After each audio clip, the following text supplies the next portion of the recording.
Spoiler warning. The following discussion will contain spoilers. We recommend checking out the movie first, then coming back to hang with us. But if you don't care about that, glad to have you here.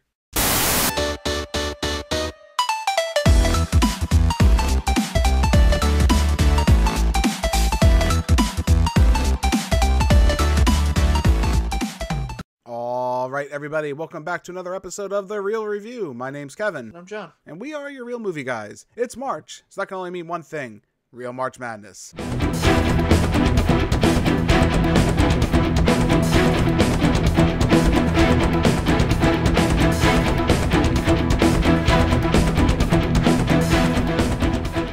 It's a tale as old as time, Pixar versus Disney. In a brawl to end it all, we have selected 8 films from each studio. A total of 16 movies will battle it head-to-head for superiority. On today's episode, we're going to be taking a look at Disney's Big Hero 6, a special bond developed between plus-sized inflatable robot Baymax and prodigy Hiro Hamada, who together team up with a group of friends to form a band of high-tech heroes. Right away, John, positive and negative of this movie. It is a Marvel animated film. Now, we should have come to expect this at some point, I think. We knew Disney was going to say, let's take a Marvel property, which Big Hero 6 is. They decided to say, hey, let's take this, let's Disney-fy it, and make it into an animated film. And what we got here is interesting. It literally is a Marvel animated film, for better or worse. Right away, a lot of the positives for me that work in this movie. I love the character design and the world. I really feel like the society, this fused futuristic society of San Fran, Tokyo, is futuristic while also modern. I really like the integration of technology in this world where it feels natural. It has that futuristic tone where also the modern things feel like it fits in today's world. They have robots, they have technology, no one looks one way or the other. They have robot back alley battles with each other to the death. I really like this world. On top of that, they blend this almost anime feel of animation. They took like a syringe and said, all right, Disney animation, here we go. We're going to give you a little pump of something. They put it in them, and these characters feel anime-like, yet they still retain that Disney animation quality, that CGI quality that has become kind of a staple now with the Disney studio, for better or worse, that we've seen in some of the really recent films. Did you like this animation in this film necessarily? What were some of your feelings? I mean, I thought it was a good animation. It wasn't like my all-time favorite animation. I also felt like with a lot of like the scenery and the backgrounds looked really cool, like Right. Animated in that way. Like I thought that was interesting. And how they had like the different signs and everything. I thought that was good. I always feel if you're going to do something, you should do it to the best and to the biggest. Mm-hmm. And I thought they could have done more with like their school, because if you think about it, like the university that the kids were at, or most of them were at, where they were doing all these crazy experiments and stuff. Mm-hmm. I feel like that was like could have been done a lot differently. I thought that was fine. I'm not really seeing, any kind of issue with that. I think, when Tadashi takes Hiro, his younger brother, on a tour of the school, we get exactly that. It's kind of like an MIT for these really brainy, crazy geniuses. We see them all working on their projects. We kind of get that quick introduction to all the characters. It's a building, right? I think it suits what they needed to. I don't really see the need to incorporate anything greater than that into beyond the characters inside it. I think are more important than the actual structure. I will say, though, something that needed attention, and it did get it, was the character and hero costume design. I like how in a lot of superhero movies now, we tend to lean more on superpowers, right? Where you see most of the Marvel characters have some kind of superpower, like super strength, stuff like that. This movie lends itself more into the idea of the hero costume giving those people their powers. I think that's a really good direction that this film took. I actually really like it. I liked all the characters' designs. Everyone felt unique. When you saw their costume, right away you pretty much understood their powers. Maybe minus TJ Miller's costume was a little strange, where he's like a mascot that blows fire, but he's really into monsters, so it kind of makes sense. It's silly. It's over the top. My arms! I can't go any further! Ah! Wait a second. It's a suit. Hello, sign. Care to go for a little spin? Yeah! But it works in the context of this universe. This team feels like they belong together. All the characters, again, they use these like bright colors to really make the character shine. Everything has almost a superhero pop anime feel to it, and I really think that works in this style. And not even that, I think it adds a layer of, especially for kids when they watch this movie, that anybody can be a hero. You don't necessarily have to have superpowers or be born special. You know, it's more relatable for kids. It can almost feel like a reality they can touch in some instances. The voice acting, I think, for the most part, is serviceable. There are a couple standout performances, I think.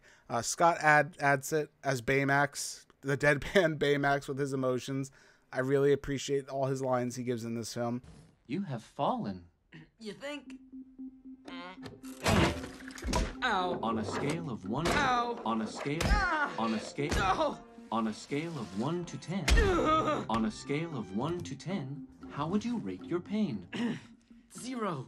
Well, you may not say like, oh, he's not really doing much. He's just kind of reading the lines deadpan, which is true, I think, to an extent. But I think his delivery of the lines and the way he just captures that little bit of emotion with Baymax, it's just very friendly, very warming. Now what are you doing? Other treatments include compassion and physical reassurance.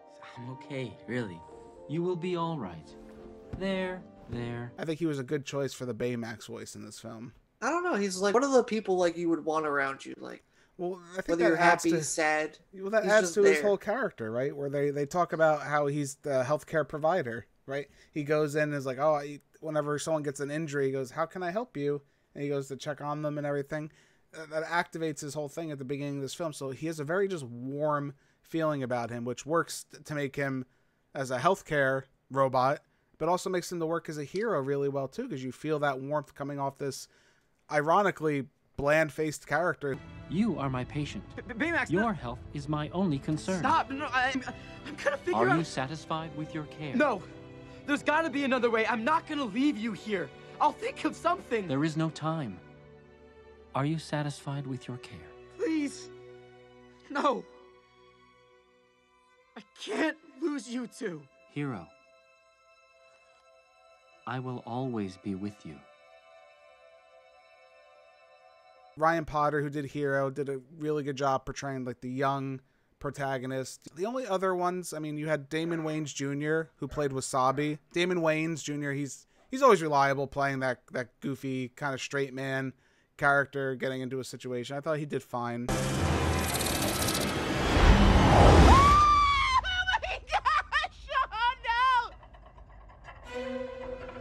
Alan Tudyk doesn't get enough credit in this movie, I think, playing Alistair Cree. He's playing a cliche character, don't get me wrong. He's playing the business mogul who wants to steal your invention for himself, but I always appreciate a good Alan Tudyk performance. Last person that we really probably should talk about is TJ Miller. I know we've talked about TJ Miller in the past on this channel when we talked about Underwater, and he was the comic relief in that movie.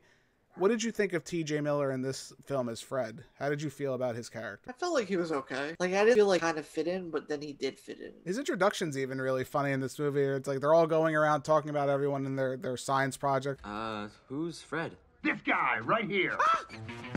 Don't be alarmed. It is just a suit. This is not my real face and body. The name's Fred.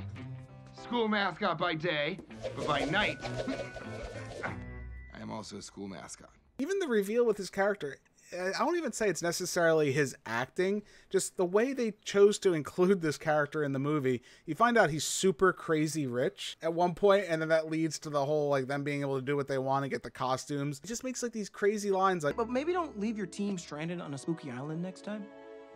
Oh, man. Nah, it's cool. Heathcliff picked us up in the family chopper. and you would never expect it. And like, the way he wears his underwear. One pair lasts me 4 days. I go front, I go back, I go inside out, then I go front and back. He has, like, that whole little speech on how he wears his underwear. Why would a rich man wear his underwear, like, 1,000 different times? He just doesn't come across as that character. And I think that's maybe, again, more funny. Just the idea of his character is more funny than the dialogue coming out of his mouth in this film. When he first said that, and then he talks about how he wears his underwear, I was like, wait, where's he going with this? I don't remember how he wears his underwear, but then I remember that part. And then it ties in to what I would consider one of the best, if not the best. There's other ones. Maybe that's someday that's a video. We'll talk about that. One of the best Stan Lee cameos of all time. At the end of the movie, we know that Fred's dad has been gone on this mission. They showed a painting, right, of his family, and it showed Stan Lee was his dad. At the end of the movie, he's like, Dad, I just wish I could share my accomplishments with you. You mean so much to me, and honestly, I've always felt a distance, what with you being on the family island all the time and he pushes against the wall and it opens up and there's like a superhero costume in the wall, and it reveals that his dad, who's Stan Lee, is actually a superhero, and Stan Lee comes up behind him. I wear 'em front. I wear 'em back. I go inside out. Then I go front and back. Dad! Just that whole speech we were just talking about, and I guess that's what he meant, because he's a superhero wearing his like underwear on the outside of his clothes.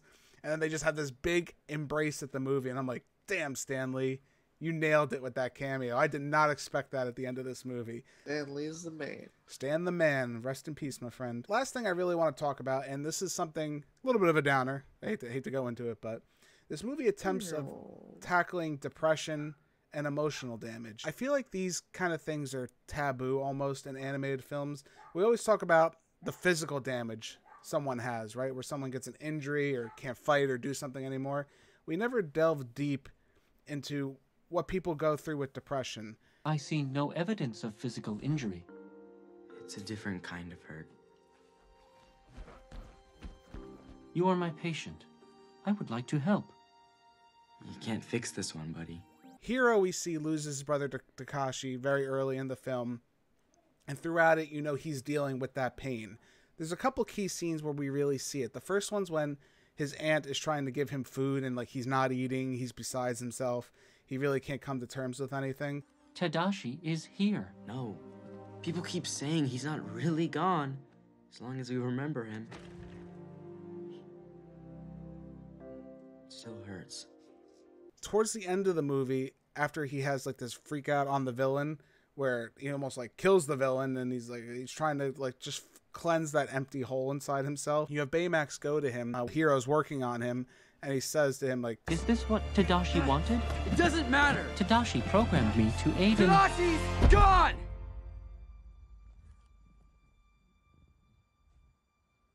Tadashi's gone. Tadashi is here. No. He's not here.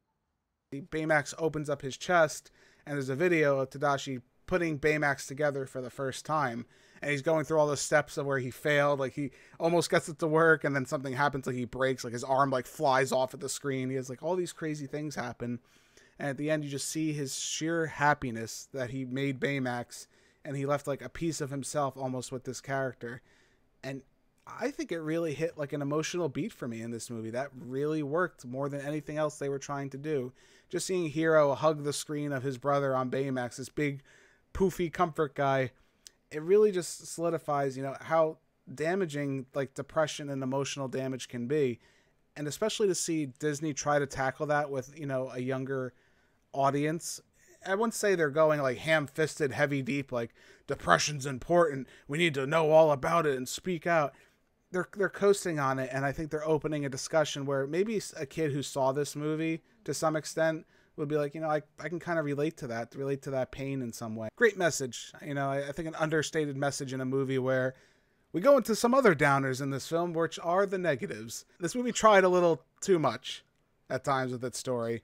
They crammed the whole textbook of Marvel Cinematic Universe right into this movie. I'm talking about cliches, themes that really don't pay off. There's a lot going on in this movie. And a lot of that hinders on what I think, and again, we've discussed this several times before, even previously with the last movie, where we had a strong villain. By comparison, we had a very, very weak villain. The masked man, who's played by their teacher. While he's aesthetically pleasing, the kabuki mask guy, I don't even know if he actually has a villain name, does he? That's really bad. I don't think, they just call him the kabuki mask villain, I think. I don't think he actually has a name. All right, let me get this straight. A man in a kabuki mask attacked you with an army of miniature flying robots. Microbots? Microbots. I digress.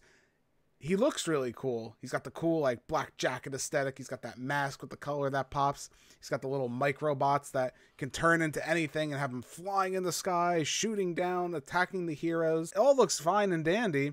Comes down to it, there's not much there behind the mask, ironically.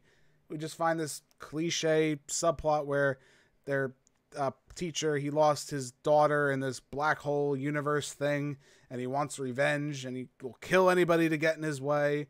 and he's the liar reveal, my favorite subplot everybody likes. Everyone loves when I talk about the liar reveal. You died. No, I had your microbots. But, Tadashi, you just let him die. Give me the mask, Hiro. He went in there to save you. That was his mistake. Oh no, it was the teacher the whole time. How could it be him? Boring.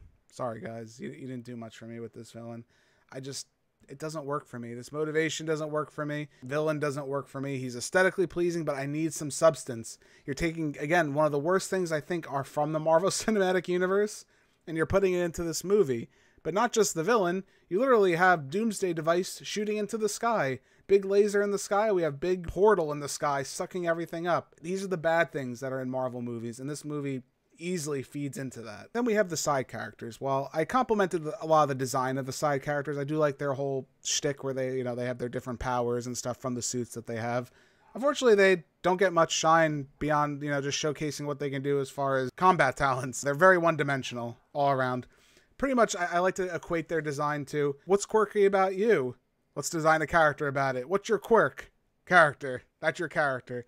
Everyone has one quirk where you have like Damon Wayans Jr.'s Wasabi character. You're the smart guy who's big, but you're actually really soft and not so tough.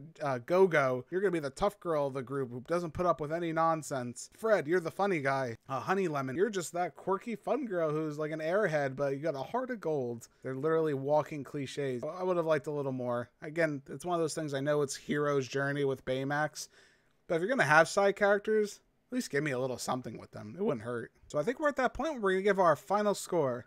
I'm going to give Big Hero 6 a B+.